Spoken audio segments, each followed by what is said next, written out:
Let's be clear. Ted Cruz and Michael Knowles are guilty of chipping away at democracy. Holding fast to democracy starts at the local level by refusing Cruz and Knowles an audience. You have a method of intervention. Buy tickets, but don't attend. Refuse to legitimize the event. You signal to other Yale students and to the organization that invited them that democracy is non-negotiable and that you refuse to normalize the abnormal. This is what good civic action looks like. There are many ways to do this, and I am only suggesting one.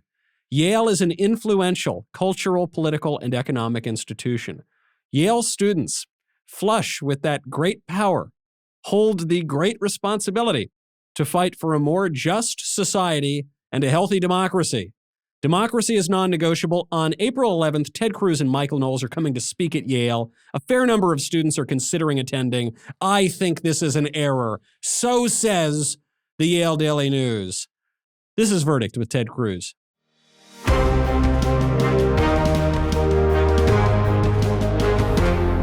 Today's episode of Verdict with Ted Cruz is brought to you by IPVanish. Did you know that browsing online using incognito mode doesn't actually protect your privacy? Without added security, you might as well give all your private data away to hackers, advertisers, your internet service provider, and who knows who else. IPVanish helps you securely and privately browse the internet by encrypting 100% of your data. This means that your private messages, passwords, emails, browsing history, and other information will be completely protected from falling into the wrong hands. IPVanish makes you virtually invisible online. It's that simple. Just for Verdict listeners, IPVanish is offering an insane 70% off their annual plan. That's like getting 9 months for free. You have to go directly to ipvanish.com/cactus to get this 70% off discount. IPVanish is super easy to use. Just tap one button and you're instantly protected. You won't even know it's on. You can use IPVanish on your computers, tablets, and phones. Whether you're at home or in public, don't go online without using IPVanish. Don't forget, Verdict listeners get 70% off the IPVanish annual plan. Just go to ipvanish.com/cactus to claim your discount and secure your online life. That's ipvanish.com/cactus.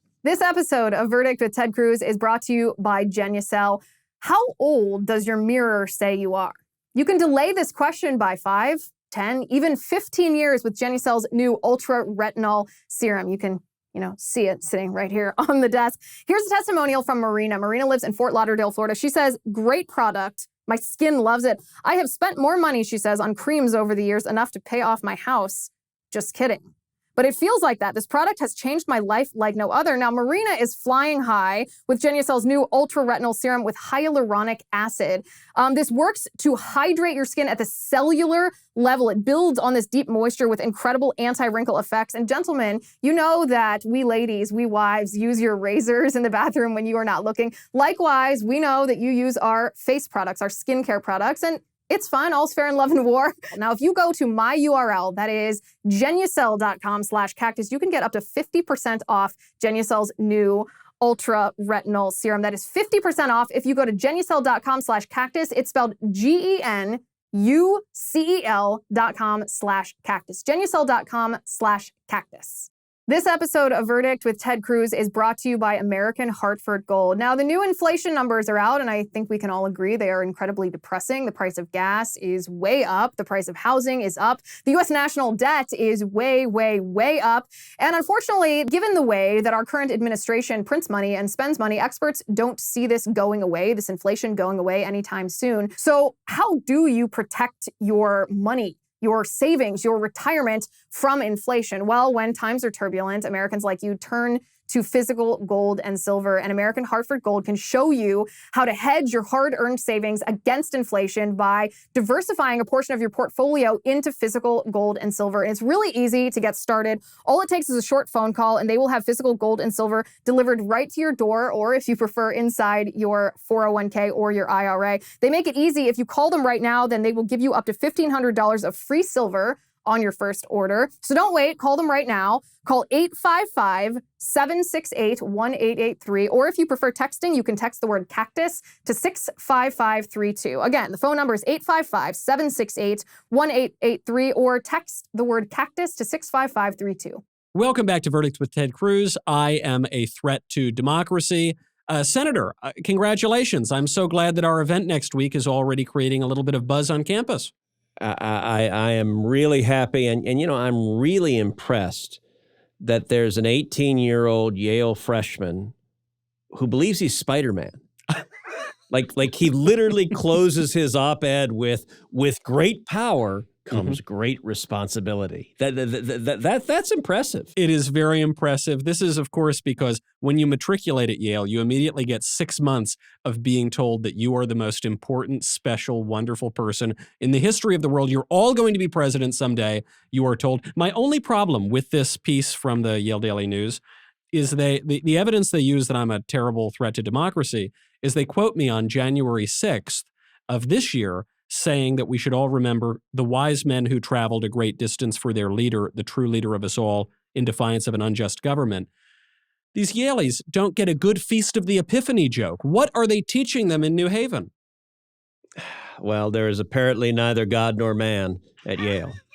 But we will be there. We will be there on April 11th. I think the event is sold out, as I understand it. Well, I mean, this op-ed author, I think, bought all the tickets. By the way, the tickets are free. So he's such an insightful soul that somebody's selling the tickets to him. And I'll tell you what, this young man, this freshman, he has a special invitation. We'll sell him a ticket. Yep. $100 just for him. It's a special deal. Everyone else, it's free. But if he comes, I'm going to promise him he gets the first question. And let's see if this brave Peter Parker is willing to actually have a conversation using your words and logic and reason. But I got to say, I'm also kind of happy because if he's Spider-Man, that means we're Spider-Man villains. And really what I want to know is which one of us is the Green Goblin and which one of us is Doc Ock? I simply don't have high enough cheekbones to look like Willem Dafoe. So unfortunately, I don't think I get the Green Goblin. But you're right, Senator. This is a great responsibility that you can exercise, that you can use, that you can show up, ask a question of a sitting United States senator. Come, air your views. We can engage in a respectful debate, or don't, or just take pot shots from the sidelines and buy scalper tickets to a free event. So I hope that we get a wonderful engagement here. Free speech does seem to be a huge issue now, and all the news on free speech that we get is so negative. There is a story right now. It might be the most positive development for free speech in the last 5 or 6 years. Elon Musk is now the largest single shareholder in Twitter. I think it is absolutely awesome. Like there are not words to describe how happy I am about this. He bought, I think, 9.2% of the company. Yep. They named him a board member, which is very nice, given that he has 4 times as much stock as Jack Dorsey does, and so he magically has a board seat. And it's funny, I was reading online that there are a bunch of Twitter employees who are freaking out. Oh my God, someone who believes in free speech is like suddenly owns 10% of the company. It is more spectacular than words can allow. And it's a great example of, look, I hope Elon says, open it up. If you disagree with someone, we're not going to silence you. We're going to let you disagree with them. And let's actually have, John Stuart Mill said the best cure for bad speech is more speech. I hope Elon embodies that libertarian free speech ethos. It's fantastic. It's also important because it's shifted the conversation on free speech. I remember 5 or 10 years ago, you would hear conservatives tell you with a straight face, well, if you don't like what Facebook is censoring, build your own Facebook. You don't like how Google is suppressing the conservative news? Well, go build your own Google. Go build a new public square that currently controls 90% of the information that flows around our republic.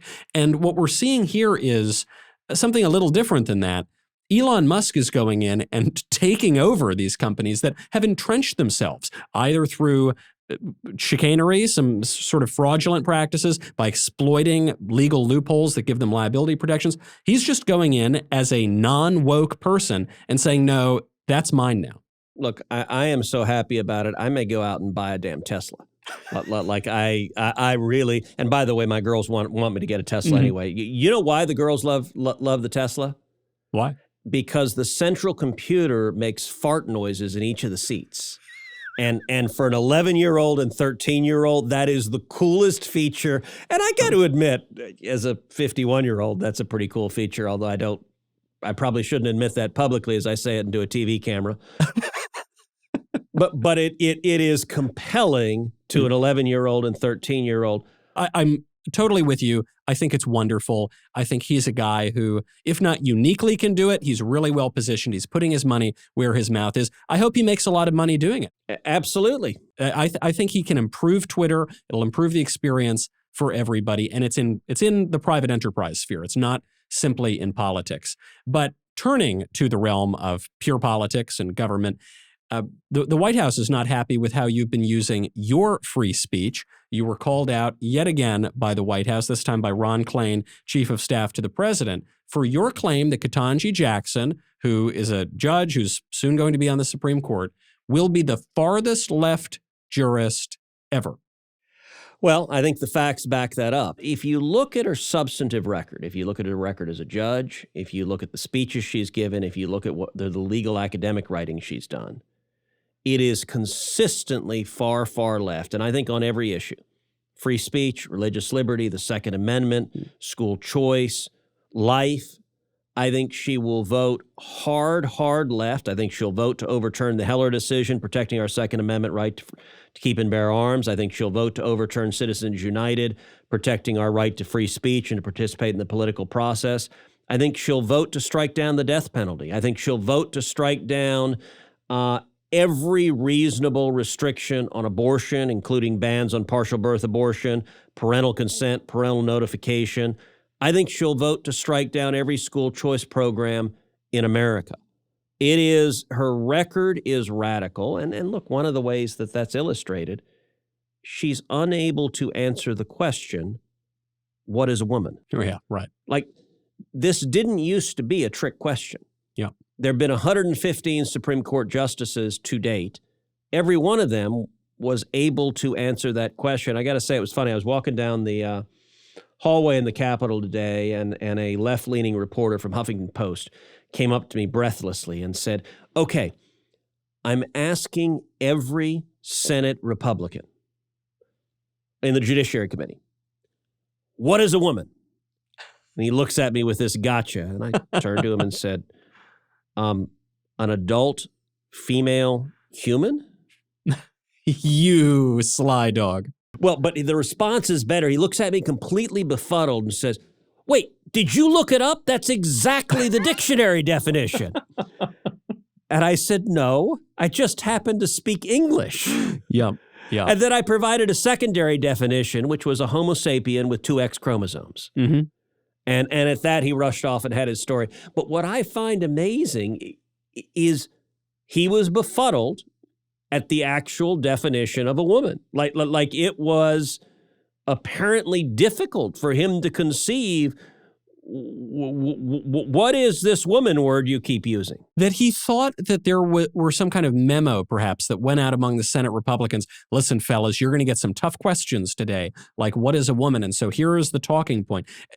This, not long ago, this is something that people would have known, and they would have actually laughed at the question because it's so absurd. So this is why I don't really understand Ron Klain's attack on you, where Ron Klain is saying, your claim that Ketanji Jackson will be the furthest left judge that we've ever had, it is totally baseless, it's without evidence, and you say, look, if you can't define what a woman is, if you're that radical, then obviously, just by the nature of where we are, it's the year 2022, that the left has moved so far to the left that, of course, a judge is going to be more radical than one would have been 10, 20, 30 years ago. You know, there's no area where her record is more egregious than crime, and this is something that the Democrats and their cheerleaders in the press really lost their minds over, is that if you look at her record on crime, and I actually had my team assemble because, so there was a lot of discussion about child pornography, and there's a reason her record on child pornography is really troubling. Yeah. The response that the Democrats gave, the sort of first order response was, well, she's sentenced below the sentencing guidelines, but many judges sentence below the sentencing guidelines, particularly on these cases. And that response is actually right insofar as it goes. But they said, well, that means that she's well within the mainstream. So I actually had my team do some empirical studies of just her overall sentencing. So if you look at criminal cases, so all criminal cases between 2015 and 2019, where she was a federal district judge. So the average sentence for all criminal cases by all federal judges in the country, all federal district judges, is 45.1 months, so little under 4 years. Her average sentence for criminal cases is 29.9 months. So her average is 34% less than the national average. So it's not just that it's 31% less than the guidelines. It's 31% less than what people are actually seeing in practice. Yep, and that's judges. That includes all the judges. That includes Obama judges, Trump judges, Bush judges, Jimmy Carter judges, Bill Clinton judges. That's all across the board. Every federal district judge in the country, she sentences on average 34% lower than they do. But when you look at child pornography, it gets even more disturbing. So for possession of child pornography, the average sentence nationally is 68 months, so a little over 5 years for possession of child pornography. Her average sentence is 29.2 months. That is 57% less than the average. There's another category of child pornography cases, which are distribution. And just like a drug dealer, where selling drugs is punished more severely than just possession, the same is true with child pornography, that if you're distributing child porn to other people, it's punished more severely. The national average, this is every federal district judge in the country, the average for distribution of child pornography is 135 months, so 11 years. It's a serious crime. It has a serious punishment. Judge Jackson's average is 71.9 months. That's 47% less than the average, but that actually understates it. Because for distribution of child pornography, there is a mandatory minimum sentence. So Congress has set the lowest any defendant can receive is 60 months. So that's by law. No judge has the authority to deviate below that. That means, on average, federal judges across the country sentence those who distribute child porn to 75 months more than the mandatory minimum. And Judge Jackson sentences them to 11.9 months more. It's a massive differential. This pattern, 100% of the cases where she had discretion, she sentenced way, way below what the prosecutors asked for. And the response of Ron Klain, who's the White House chief of staff, the response of Democrats on the committee, the response of the media is to scream and yell, "This is horrible, horrible, horrible. This attack is terrible. Why are you being so mean to her? And you must be a racist for saying this." Right. This is her actual record. Well, this point is really important, Senator, because Dick Durbin, chairman of the Judiciary Committee, he came out and he said, I'm so sorry. I'm embarrassed by some Republicans who have said vile things about you, Judge Jackson, vile things before your family and your parents and your kids. Now, of course, we remember genuinely vile things being said about Brett Kavanaugh, which were smears manufactured completely out of whole cloth without any evidence whatsoever. In most cases, no evidence that Brett Kavanaugh had ever even been in the same state as some of the people who were making claims. Yep. In this case, the vile things that were being said about Judge Jackson were just quotes from her own record, were quotes from her own court decisions. I was visiting with a reporter last week, and I made the point that there's a big difference between this confirmation hearing and the political circuses that Democrats have put on over and over and over again with Robert Bork, with Clarence Thomas, with Brett Kavanaugh. By the way, do you know who the chairman of the Judiciary Committee was with Clarence Thomas during that horrible smear? I actually do happen to remember, although he may not. That would be our President Joe Biden. Okay, and do you know who the chief counsel for the Judiciary Committee was when Joe Biden was chairman of the committee and they were smearing Clarence Thomas? I don't. That would be Ron Klain. He's now the White House chief of staff. He's horrified that I and others brought up Judge Jackson's actual record. And, I was talking to this one reporter last week, and I said, look, the Democrats, they go nasty, they go into the gutter. Republicans don't do that. We've never done that to a nominee. We're not going to do that to a nominee. And he responded, he said, well, the child porn stuff's pretty hard-hitting. That stuff is tough. And I said, yes, but it's her actual record. Like, as a judge, these are real criminal cases. This is the reading from the transcripts while she's sentencing people to slaps on the wrists. And I said, look, we're not asking for her high school yearbook. We're not going into the gutter the way the Democrats did with Brad. And it was interesting. This left-leaning reporter, he nodded. He said, yeah, that's right. And it's what the Democrats think is hard-hitting is that her actual record is very hard to defend on the substance. So I totally agree. It's a completely fair hit. It's not even as though you're bringing up some personal issue. Let's say Judge Jackson had gotten a DUI or something 10 years ago. She didn't, but let's say she had. It's not even that kind of an attack. You're actually talking about what is totally relevant for the job. I think it's a totally fair hit. I think it's extremely creepy. It's not a conspiracy theory. I suppose it could be a conspiracy, but whatever it is, it demonstrates very poor judgment. So then I have to ask, I don't want to put you on the spot, but I guess I sort of do. Why are some of your Republican colleagues voting for this woman, the most radical left-wing woman, to ascend to the high court? I'm speaking about a certain senator from Utah, and I'm not talking about Mike Lee, a certain former governor of Massachusetts, a certain liberal Republican whose name rhymes with Mitt Romney, and he's going to vote for this woman to make it to the Supreme Court. So, look, I have no idea. 3 Republicans have said they're going to vote for her. I can tell you we had vigorous conversations in our lunches all last week and all the week before. And I and several other Republicans in the Judiciary Committee described in detail what occurred. That chart I gave you, that actually came out of those lunches where a couple of the Republicans said, well, gosh, they're saying that others depart below the sentencing guidelines. How does she sentence compared to other judges? So that was a question that some of my colleagues asked me. So I went back and did that research. And the chart that I just read you, I did in response to questions from fellow Republican senators.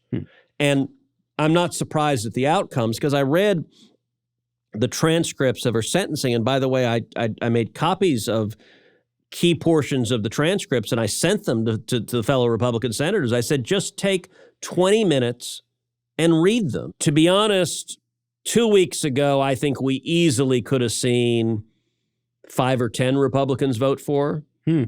And I think the work that a handful of us did on the Senate Judiciary Committee laying out her record caused several of the people who would have been wobbling, who would have wanted to vote for her because they would have wanted to get the praise for the press. I think her record was so extreme that we're holding 47 of the Republicans, but not all 50. She has underperformed. She in the sense that she hasn't had good answers to these questions. The stuff that's come out about her record is pretty troubling. It was funny, Whoopi Goldberg on The View, where we turn for our understanding of politics and philosophy. Whoopi Goldberg said, this, of course, is because Republicans hate black women and don't think black women can do the job. And she had to phrase it in exactly that way, because if she said Republicans don't think black people can be on the court, she would have to explain Clarence Thomas, probably our favorite judge on the court as far as the conservative base goes.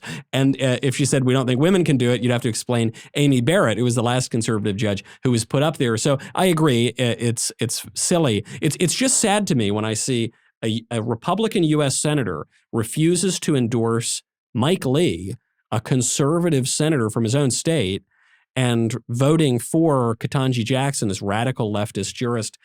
I'm just disappointed, I guess, is all I would say on that. I know a lot of conservatives are.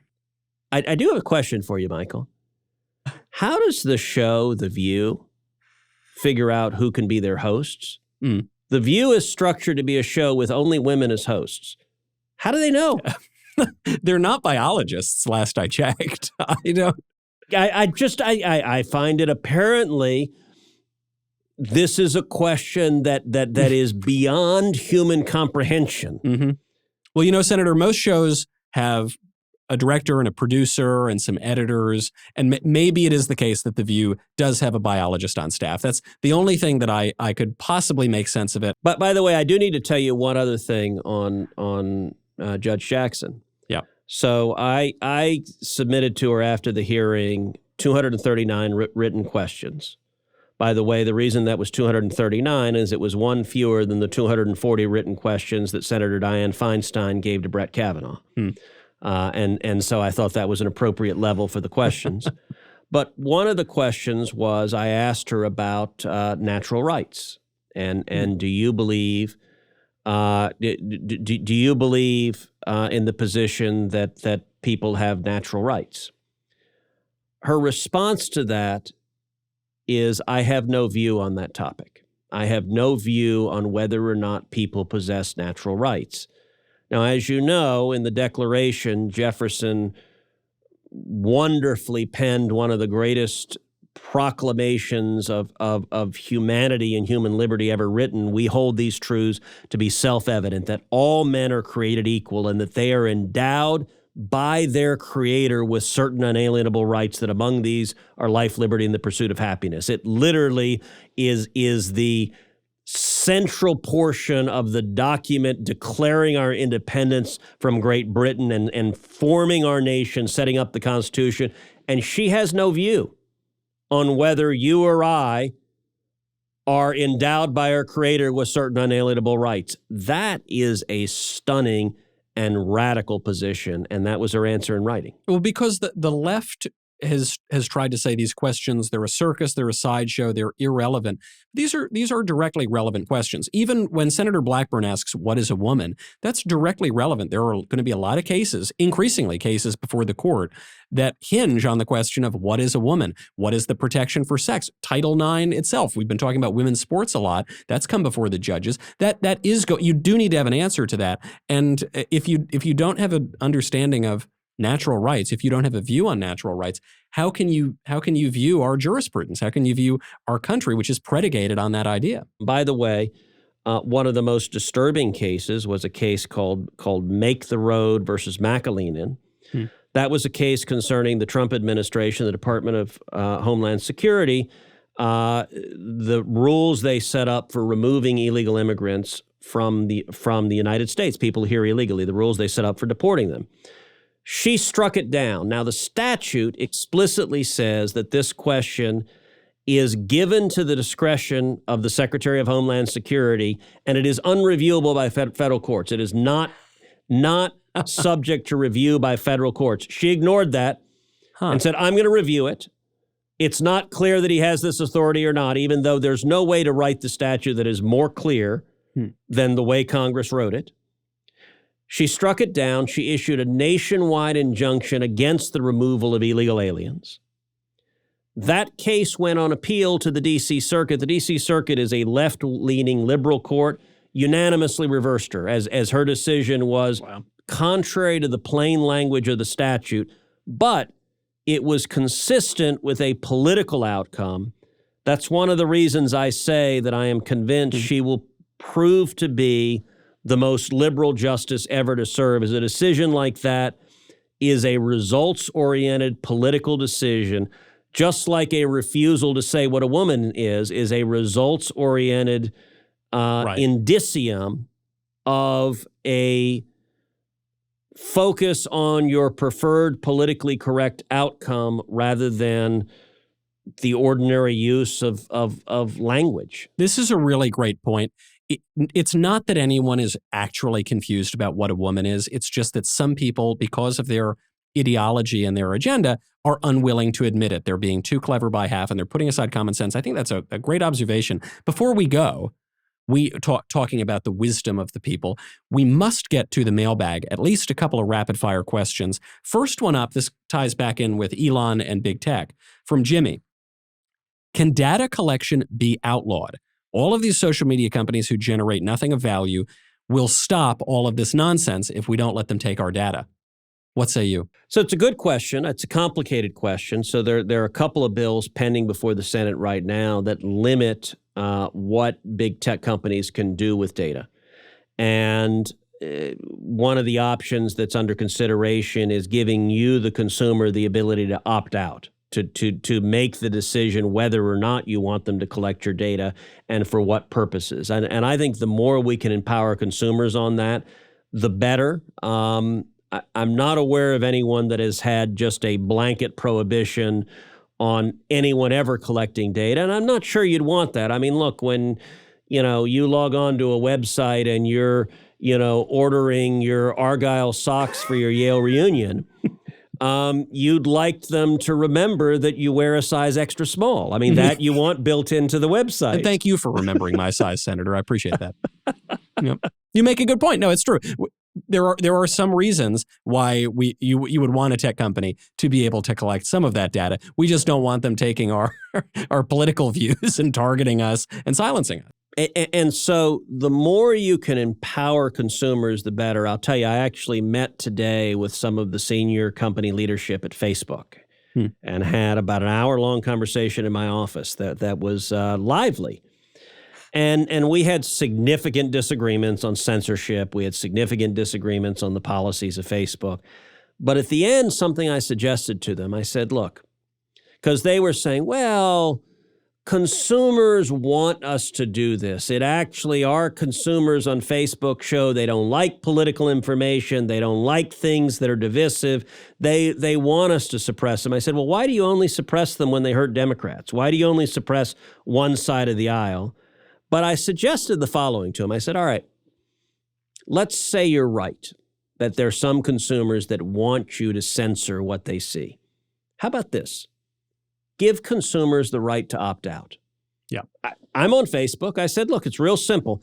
Ask me, do I want you, Facebook, to censor my feed for political views that you think will be troubling to me, because I'm a very fragile flower. Naturally. Or even for things that you determine to be false. Do I want you making that decision?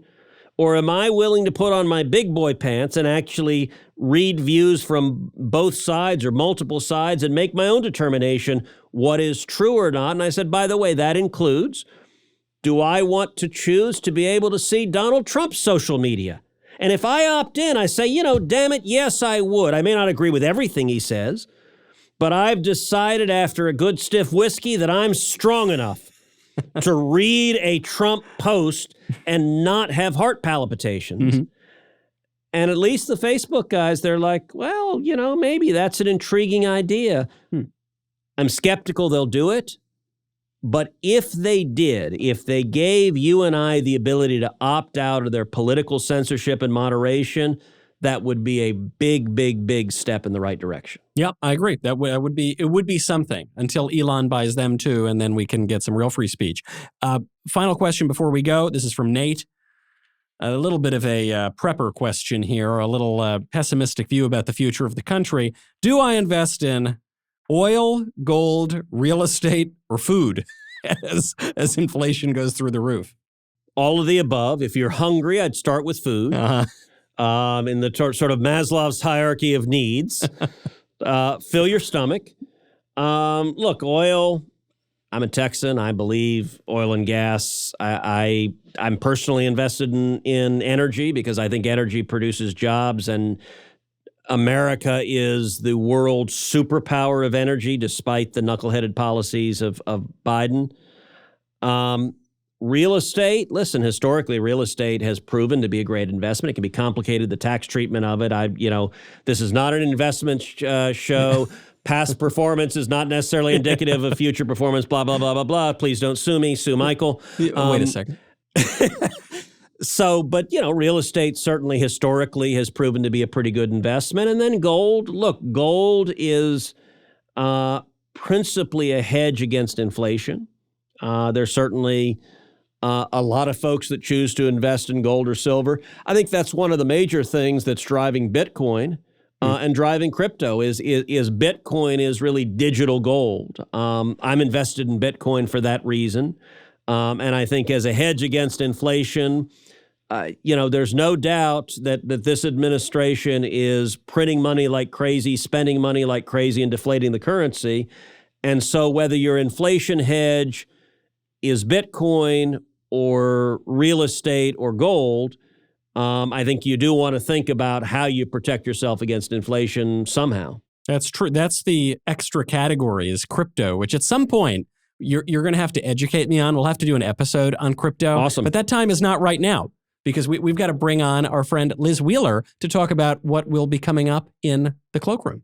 You know, I almost didn't want to come on this episode tonight because I read somewhere from a very reputable source that you both, Senator and Michael, are guilty of chipping away at democracy. And I wasn't sure I wanted to be associated with the likes of you. We do have some good topics on the cloakroom. We have one funny topic and one very serious topic. We're going to talk a little bit about the fox hunt that happened outside of the Capitol this week. I don't know if I should be laughing at this. A fox actually bit a congressman. So we're going to talk about that. We're also going to talk about a really horrific story that happened at an abortion clinic in Washington, D.C. 5 full-term babies were found, dead babies were found, and the Washington, D.C. police are not interested in investigating, even though it appears that there could be law-breaking activity that were involved in the death of these beautiful unborn children. It's so horrendous. So we're going to talk about that. It's a very heavy topic, but it's a very necessary topic. And a lot of people want to know about the legality of the thing. So we're going to get into that. Of course, this happens over on Verdict Plus. So if you'd like to join us, go to verdictwithtedcruz.com/plus. If you use the promo code Cloakroom, then you can get your first month free on an annual subscription. That is verdictwithtedcruz.com/plus. You know that story you bring up, Liz, about the question of, well, is this legal? What is the legality? I mean, frankly, it's almost more scandalous even if this sort of thing is legal. I mean, that might even be the bigger topic. So I really look forward to tuning in to the Cloakroom. And as Liz mentioned, we are threats to democracy, but that is not deterring us. No matter what the Yale Daily News says, we're going to be at Yale on April 11th. We are then going to be at the University of Alabama on April 18th. You can find out all about it at yaf.org/verdictlive. The tickets are free, but listen, if you want to buy one, I'll sell one to you. The senator and I, we're happy to scalp them for $100 a piece beforehand. Make sure to subscribe to the Verdict with Ted Cruz channel and the YAF TV YouTube channels. Hit that button, ring that bell. We'll see you in person or virtually. In the meantime, I'm Michael Knowles. This is Verdict with Ted Cruz.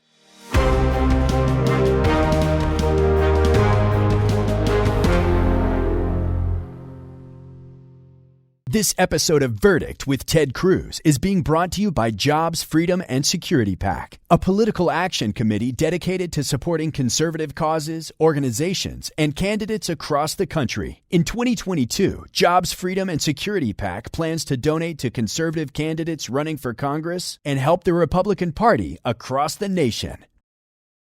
If you like this video, you should click the like button, and then you should subscribe, and you should ring the bell, and you will never miss another video.